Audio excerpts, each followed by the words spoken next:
criticize the government.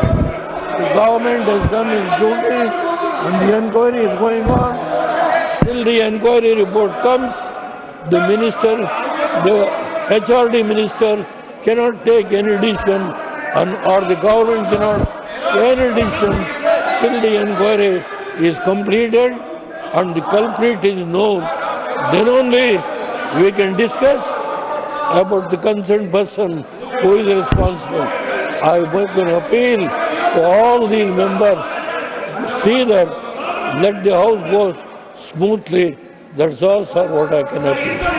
Ajax prime minister बहुत mature माननीय देवगौड़ा जी देश के बड़े सम्मानित नेता हैं। उन्होंने जो कहा आपने सुना। प्लीज माननीय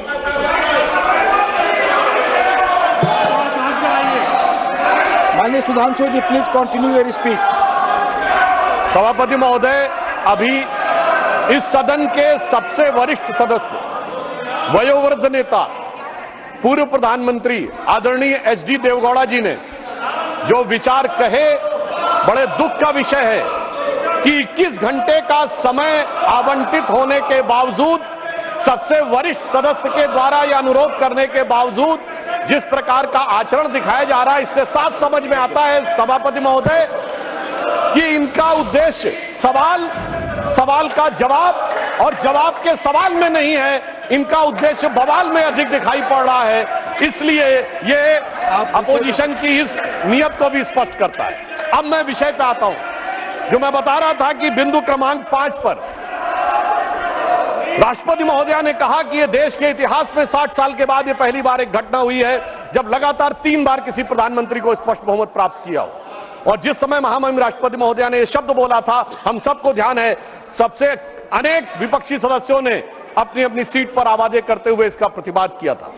संभवतः उनके मन में इस बात के लिए स्वीकार्यता नहीं हो पा रही थी कि ये कैसे हो गया कि लगातार तीसरी बार मोदी जी के नेतृत्व में भारत की जनता ने स्पष्ट जनादेश दिया और पंडित जवाहरलाल नेहरू जी का वो रिकॉर्ड जिसके ऊपर वो बहुत इतराते थे, उसकी बराबरी हो गई। मगर हमारे बहुत से विपक्षी सदस्य कहते हैं कि साहब, नेहरू जी की बराबरी तो मोदी जी से नहीं हो सकती। तो सभापति महोदय, मैं आपके माध्यम से कहना चाहता हूं कि तीसरी बार मोदी जी चुन के आए हैं और ये मैं भी मानता हूं कि नेहरू जी और मोदी जी में बराबरी नहीं हो सकती, इसलिए तीसरी बार आने पे मैं सिर्फ 3 बिंदु दूंगा जिस पर हम मानते हैं कि नेहरू जी और मोदी जी की बराबरी नहीं हो सकती। नंबर 1, जब मोदी जी इस देश के प्रधानमंत्री के कैंडिडेट चुने जाने थे, सभापति महोदय, मुझे आज तक याद है 13 सितंबर 2013 शाम 6 बजे भाजपा की पार्लियामेंट्री बोर्ड की बैठक होनी थी और मोदी जी स्वयं उसके मेंबर थे, मगर उन्होंने कहा मैं उस बैठक में नहीं आऊंगा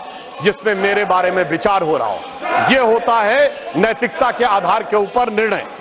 और उस समय राजनाथ सिंह जी पार्टी के अध्यक्ष थे, तो मुझे यह दायित्व दिया गया था कि मैं मोदी जी को रिसीव करके अध्यक्ष के कमरे में बैठा लूं और जब बैठक समाप्त हो जाए तो सब एक साथ जाएंगे प्रेस कॉन्फ्रेंस में घोषित करने के लिए। और महोदय, पूरा पार्लियामेंट्री बोर्ड एक मत था, सारे कार्यकर्ता एक मत थे और पूरा देश एक मत था और तब प्रधानमंत्री के कैंडिडेट मोदी जी घोषित हुए।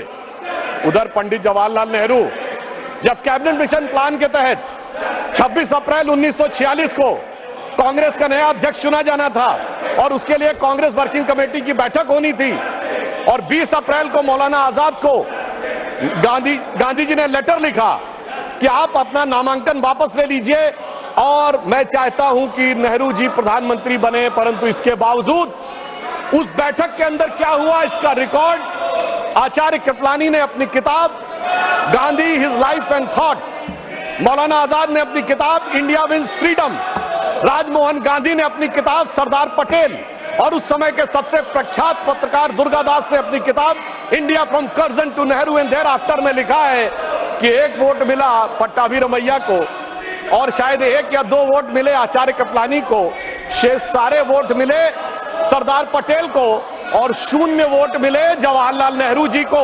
वाकई कैसे तुलना हो सकती है? सर्वसम्मति से प्रधानमंत्री के कैंडिडेट बनने वाले मोदी जी और 0